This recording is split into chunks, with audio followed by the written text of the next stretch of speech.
गीता में कही गई इन 18 बातों को अपनाने वाला सभी दुखों और वासनाओं से मुक्त जाता है। दूर श्री कृष्ण कहते हैं कि जो मदिरापान, परस्त्री गमन, अनैतिक संबंध, हिंसा, असत्य, मद, आसक्ति और निर्दयता, इन सब में कलियुग का वास है। भगवद गीता में भगवान श्री कृष्ण ने न केवल ज्ञान की बातें बताई हैं बल्कि जीवन जीने की कलाओं के बारे में भी बताया है। भगवान श्री कृष्ण ने अर्जुन को जो गीता का उपदेश दिया है वह हर मनुष्य के लिए प्रेरणा स्रोत साबित हो सकता है। गीता में भगवान श्री कृष्ण अर्जुन को उपदेश देते हैं कि जो भी मनुष्य भगवद गीता की 18 बातों को अपनाकर अपने जीवन में उतारता है वह सभी दुखों से, वासनाओं से, क्रोध से, ईर्ष्या से, लोभ से, मोह से, लालच आदि के बंधनों से मुक्त हो जाता है। आगे जानते हैं भगवद गीता की 18 ज्ञान की बातें।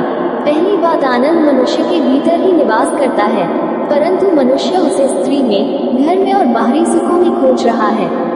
दूसरी बात, श्री कृष्ण कहते हैं कि भगवान उपासना केवल शरीर से ही नहीं बल्कि मन से करनी चाहिए। भगवान का वंदन उन्हें प्रेम बंधन में बांधता है। तीसरी बात, मनुष्य की वासना ही उसके पुनर्जन्म का कारण होती है। चौथी बात, इंद्रियों के अधीन होने से मनुष्य के जीवन में विकार और परेशानियां आती हैं।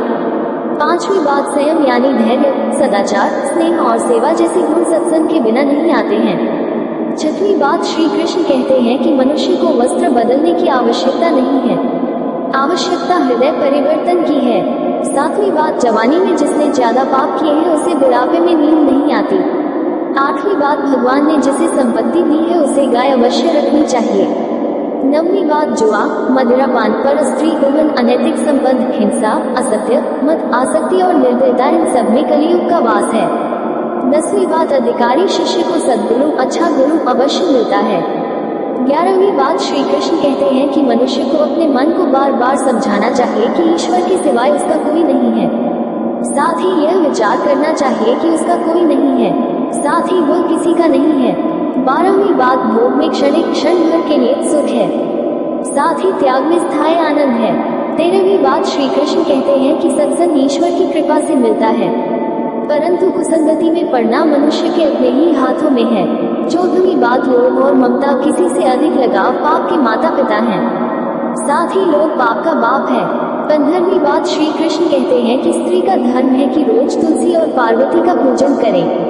16वीं बात, मनुष्य को अपने मन और बुद्धि पर विश्वास नहीं करना चाहिए क्योंकि ये बार बार मनुष्य को दगा देते हैं। खुद को निर्दोष मानना बहुत बड़ा दोष है। 17वीं बात, यदि पति पत्नी को पवित्र जीवन बिताएं तो भगवान पुत्र के रूप में उनके घर आने की इच्छा रखते हैं। 18वीं बात, भगवान इन सभी कसौटियों पर कसकर, जांच परख कर ही मनुष्य को अपनाते हैं। अगर आपको ये बातें पसंद आई हो और आप श्री कृष्ण के भक्त हो तो लाइक करो, कमेंट करो और चैनल को सब्सक्राइब करो। जय श्री कृष्णा।